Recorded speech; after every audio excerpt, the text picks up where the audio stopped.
Mga idol, napakasipag po ni tatay. Wow. Siya po ay isang delivery. Kahit sobrang init po ng araw, siya po ay napakasipag. Sana all. Meron po siya ata siyang i-deliver sa bahay na ito.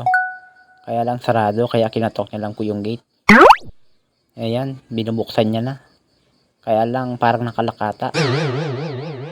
Sinilip-silip niya. Walang tao, kaya sinabit niya na lang.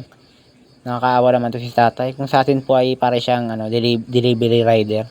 Kaya lang nakabike siya. Ayan na po, aalis na yata siya.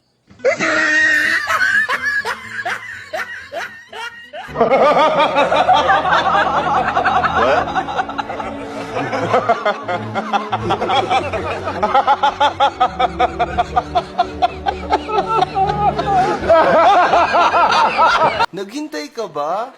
Wala na. It's a prank.